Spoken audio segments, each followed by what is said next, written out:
Hello, everyone, and welcome to BFW 2401 Commercial Banking and Finance. And this is our first lecture. Now, today we are talking about financial institution specialness. I already uploaded for you the slides, and what we are going to talk about today is actually we are trying to answer three questions. Question number one is, what are those financial institutions and why they are different from other business forms like corporations? The second question is, we want to understand what are those special services they provide for us. They provide for the economy and what they provide for their customers. And the third question is why they are highly regulated. So our main concern actually comes with the next question, which is the financial institution specialness. Before I start, I give you this example. If I have a 10 million ringgit today, or $10 million, I have two options. One of those options is I go and put it in a bank and receive some type of return. Or I can go and to the market, which means I go and buy stocks or bonds or other financial securities and receive some type of return for that one. I can, of course, sell my investment, liquidate it later on. This is one option. Or the other options, I can go to the financial institutions like a commercial bank, put my money in a deposit and receive some type of return. The same thing applies to the borrower. This borrower who comes to the bank to take a loan, especially businesses, why they don't go to the market and issue bonds and stocks and collect money from the market directly from those investors? So the question is why we have to go to the financial institutions, and those financial institutions is still prevailing, is still providing good services. The answer is because they provide special services that we cannot do it alone when we go to the market alone. And this is what we call financial institution specialness. And financial specialness is actually the subject of the 36 slides that we are talking about today. Now, having said that, please allow me to share my screen. And then let's go to the slides.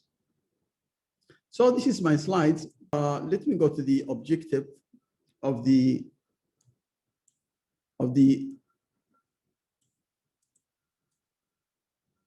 learning objective of this class, which is first, as I told you, the first thing we want to understand why they are different, why those financial institutions. And when we talk about financial institutions, we are not talking about banks. We are talking about banks. We are talking about building societies, credit unions, financing firms, pension funds. We are talking about insurance company, life insurance companies. We are talking about general insurance companies. I will explain all of those. So it's a package. It's a big list, but the biggest one actually is the banks, which is, we call them commercial banking. So we want to understand why all those institutions, which is an important part of the financial system, are different from commercial firms, which means if I go today and look at public bank in Malaysia, I will find the business model is different from IGM or Sime Derby. IGM is a construction company. Sime Derby is a real estate company that work also in palm oil plantations. So we want to understand what is the difference between the two. And the second one, what are those special services actually provided by those banks? And the third one is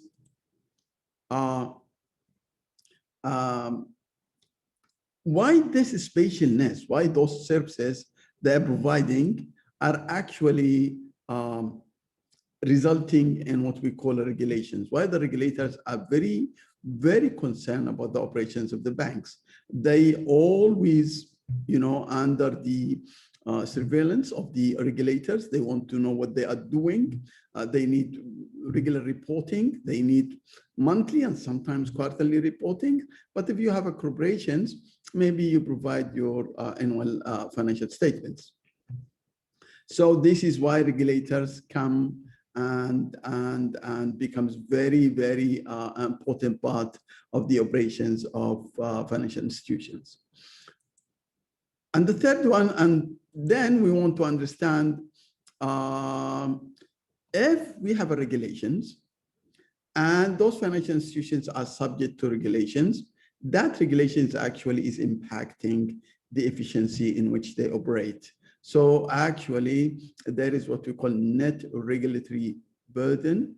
That net regulatory burden is actually affecting the efficiency of the banks, which means banks are not really happy about regulations. Talk about the banks in Malaysia, talk about the banks in Europe, in the US, actually, especially when it comes to capital requirements and all those issues, they are not really happy about it. And they think that the regulators are affecting their efficiency. Now, finally, we want to understand, and this is actually from the perspective of the regulators, what is the systematic risk? Which means this regulation is very important because if we leave the financial institutions operate as they do without control and regulations, then there will be a systematic risk, which means a risk to the whole financial system in the country that affect the shareholders of the banks themselves, and also the other parties, including the economy. Having said that, let's go now to the concept of what we call financial intermediation and financial institution specialness. This slide is actually one of the most important slides. Look, I put it like this, and actually the book put it like this: without intermediation, how do we invest? And this is with intermediation when we go through the financial institution. So as I told you when I start, if I have a $10 million now, and I want to invest that $10 million, I have two ways. Either I can go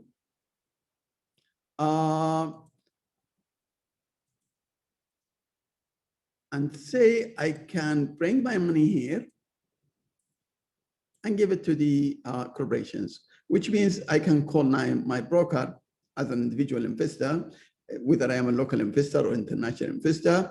I want to invest in, say, a company like Simdepi in this country, or IGM, or any of those corporations. All I have to do is to call my brokers, or if I am a licensed broker, and go and buy their stocks or bonds, or even sukuk, if you want to talk about, those companies who are operating according to Sharia compliant in Malaysia. And then they will give you, you will pass the cash, and they will give you those certificates of investment. Either they give you the stocks, which is shares, which is actually a legal document, or they can give you bonds, which we can receive. We receive stocks. Now you can receive dividends, or you wait until the price of the your shares or your stocks goes up, and you can sell them under what we call capital gain. Or actually you can just buy bonds, and these bonds will give you coupon like a 5% or 6%, during the life of the bond, which is 20 years. So if you pay 1,000 today, they will give you 5% for the next 20 years. After the 20 years in maturity, they will give you your $1,000 back. So this is what's happening in the market. So the two parties actually are directly meeting and exchanging these investments. Somebody has funds, somebody needs the funds. So they will,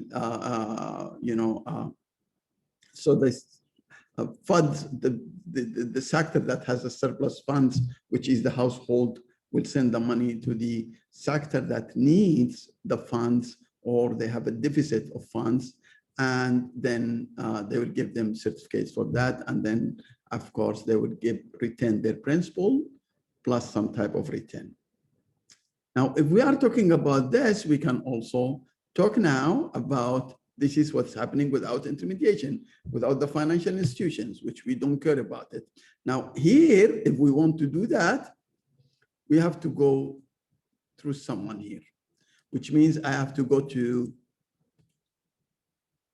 the banks, and the banks then will go to corporations, which means I will take the 10 million, which I talked about before, and I will give this 10 million to a bank, and they will give me certificate of deposit. They will give me, I can put it as long-term deposit. I can put it as saving account. I can put it as an investment if one of their funds. They will guarantee my principal, and they will take my money and invest it. Now, when they do that, they do it in two ways. And this is where we started to work. So this middleman, which is the financial institutions, which is actually the subject of our work here, this middleman will take the money and send it to the corporations. Now, they can do it under two types of transactions. The first type, they can work as brokers. The second type, they can work as asset transformers. What is the difference? Brokers, there is 400 brokers in this country. There is huge banks in the world who are brokers, like JP Morgan can work as a broker. What you call those Wall Street investment banks work as brokers. In this country, you can have CIMB is very active in brokerage business. You can talk about Hong Leong, even Public Bank and Maybank, but the two other banks, which is CIMB and Hong Leong, is actually the very active banks.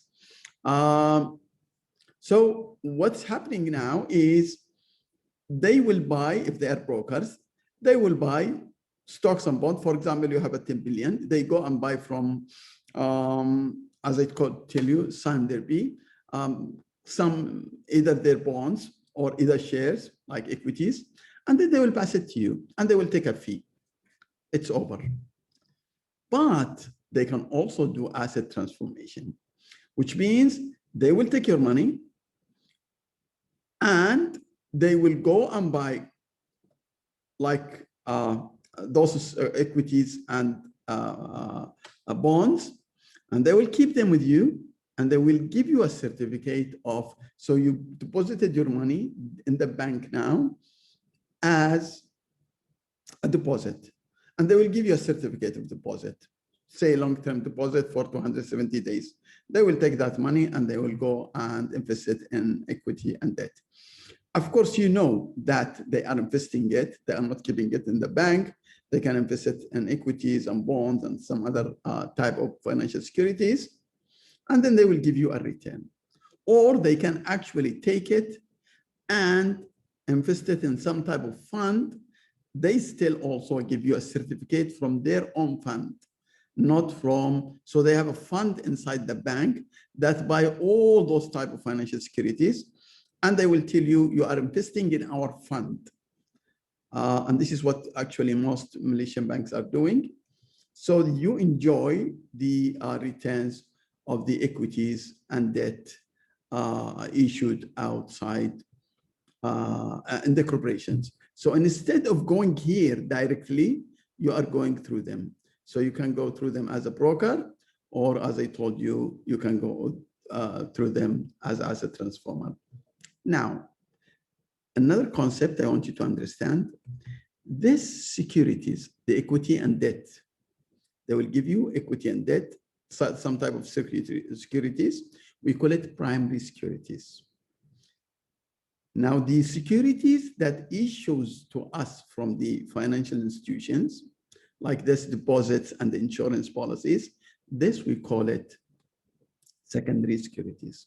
So please, in this stage, we understand that there is investment. It could be without intermediation, out of the financial institutions, or it could be through the financial institutions And in the financial institutions also, we can do it in two ways. Either they serve us as a brokers or asset transformers. If you understand this slide, I think this will give you a clear idea of what is financial intermediation, which is our subject for the whole semester. Now, coming back, just to explain what we said, financial institutions fulfill two majors. As I told you, they can work as brokers, as I just have talked about it now, or they can work as asset transformer, and I already explained it. So now in the first form of intermediation, it will be the financial institution act as an agent against some type of fee. And why they do it better than us? Actually, they do it better than us because actually they do so much transactions. They have the expertise and they can actually use what we call the economic of scale. So instead, if I have savings of 10,000 ringgits now, and I buy stocks or bonds in the market, just imagine how much I will pay to my brokers, how much I will pay to transferring the ownership of my of those stocks and bonds. So, but if the bank is buying, they are buying in billions and billions of ringgits or dollars. So actually, the cost of the lawyers facilitating that buying of the brokerage services is minimized because of the economic scale. Now, in the asset transformation issue, coming back, and I will tell you why we are talking about. You remember when I said there is something called primary securities and there is something called secondary securities. This is the primary securities, which is the securities of the corporations. And this is actually the secondary securities. So on the asset transformer, please understand that financial institution that achieves that by buying securities from corporation like stocks or bonds and issuing secondary securities like saving accounts and insurance. Now, financial institutions are better to solve the cost of facing individual making direct investments. So the cost of the investment is we can do it as financial institutions better because of the economic scale. Now, let me move to the next issue. What if there is no financial institutions in our life? Which means what if we only operate here? Which means we don't have the whole thing and the whole thing, this thing does not exist. We have only the without intermediation. We work without intermediation. What would happen to us or the economy? So without financial intermediation, let me just take this off. Without financial intermediation, the access savings could only be held on cash because, you know, some investors, and there are so many, they don't want actually to go, because when you go through the bank, look, when you go through the bank will take your principal and they will give you, if it is, for example, a long-term deposit, say a deposit for 270 days, or you can have it for 3 years, you can have it even 5 years. They will give you a fixed interest and they will give you also a principal, and both of them are guaranteed. But if you go and invest in corporations, yes, they will give you, in Malaysia now, they give us around 2%, 3% for the fixed deposits. Now, the best way, I have received 4% before. Sometimes it can get to 4%, 4.5. But if you go to corporations, the rate can go to 16%, 15%.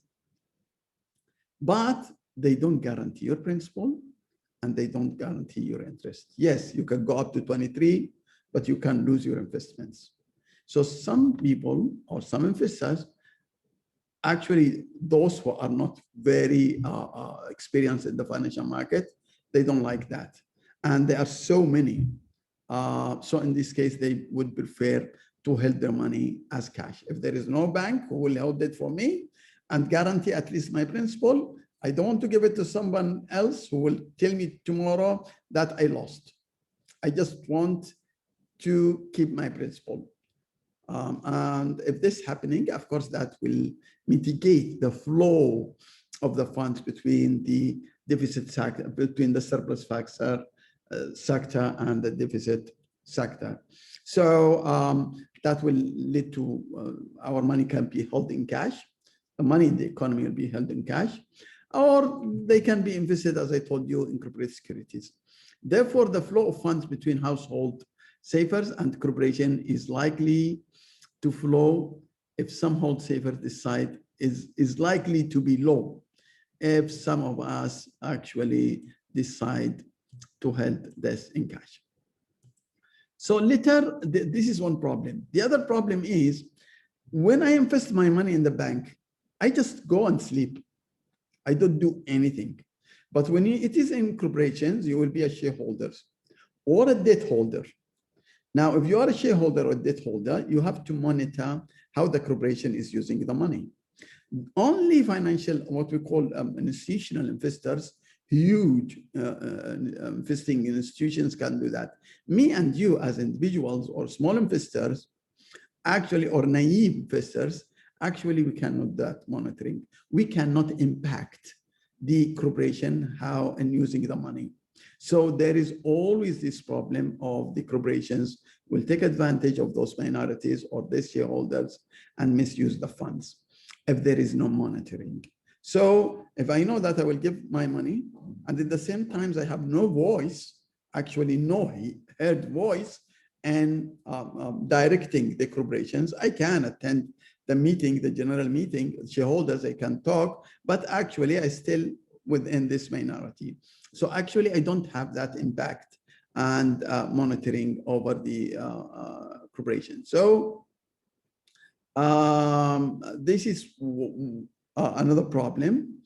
And so because of the monitoring, I may lose my money, which means there will be a price risk, which means a risk of investment would increase, which means there is a price risk. So there is a possibility that the issue bonds and the corporation go bankrupt. There is a risk that I buy stocks for 20 ringgits and then I don't know what happened. The price is now 5 ringgits. I lost around 75% of my investments.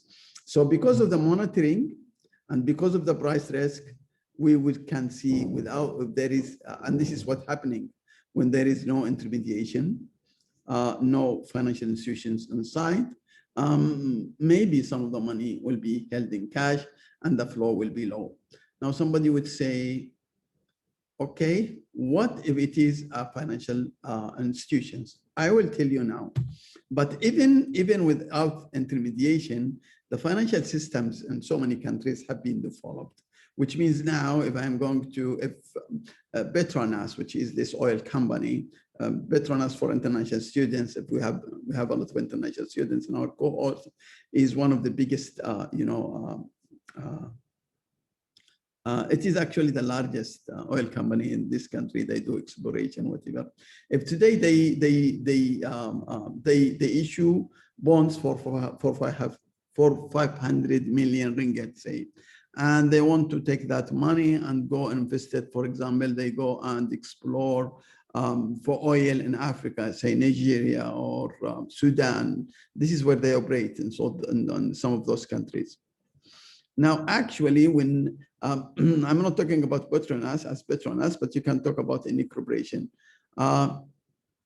Bondholders now, when they put their money, they will also put it with what we call certificates, and they will also be the group of bondholders will issue or will impose some restrictions on the operation of the company, and these things we call it covenants for the bonds, which means they control your leverage, they control where you use your money. They do some of those things, which actually mitigate the impact of the monitoring. It make the monitoring better and it decrease the price risk. This is what's happening in real life. So it's like terms and conditions from the bondholders. Okay. Now, let me go now.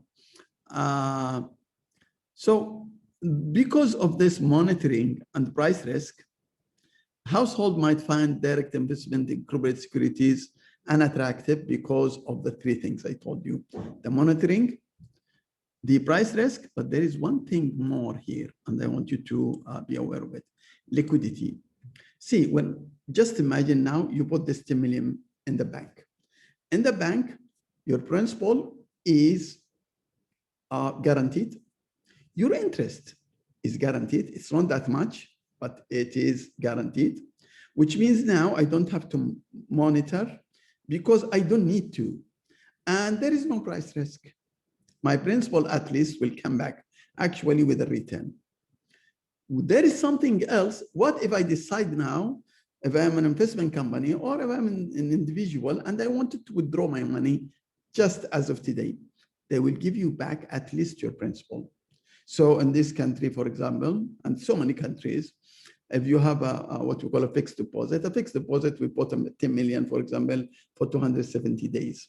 But you want to break it or you want to liquidate it before the 270 days is over. So maybe after 100 days, whatever, the bank will tell you, well, we'll penalize you for that, which means we promised you to give you 4%. Now you will receive only 2%. That's fine, but your principals can go back. Even if they tell you we are giving you return 0, but your principal can be go back. You can receive your principal fully and 100%. Now somebody would say, what if I'm in the market? In the market, you cannot liquidate. For example, if I buy now 1 million share from Scientific, for example, it's not one, say 10,000 shares, and it is for 10 ringgit today, and I want to sell it tomorrow, or even talk about Facebook or Apple or those big companies, and I want to sell it tomorrow. If the market is not liquid and I want to sell it now, liquidate it now, I may sell it for 9.75 because the spread between buying and selling is high. You have to sell less than the market.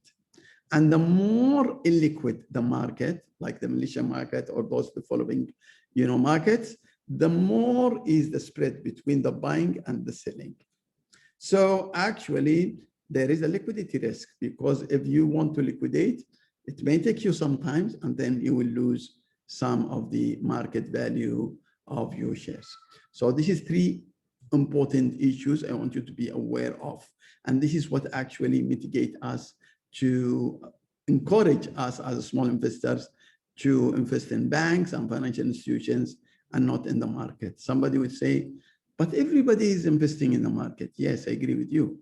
Those are funds. Those are experts in the market. Those are actually taking more risk. And when they take more risk, they will not give them 4% or 5%. They can get, a return to 16 and 20 and 25%. If they are smart in choosing the right corporation to invest, they really can enjoy that return. Okay, so this is the whole thing about the financial intermediation and why we go to financial institutions, or why we are actually hesitated to invest in the market, but encouraged to invest in the financial institutions. Okay, now let's talk about the specialness, which is actually the core of this lecture. This is why when we say special, why financial institutions have some characteristics that make them do things better than us. Why, when they go to the market, I'm an investor and they're an investor, but they do better than me. They provide services to me as a customer. They provide what we call it general areas of specialness. And then we provide also an institutional specific specialness. Now, there are 9 areas of specialness, which means uniqueness. They are so unique in providing those services. One of them is the information cost. I will talk about them in details. And actually, I told you this is the core of this lecture. So the first one is the information cost. Somebody would say, what do we mean? Yes, when we want to invest, actually, we don't go and invest in anything. We have to invest in the right corporation. And when we want to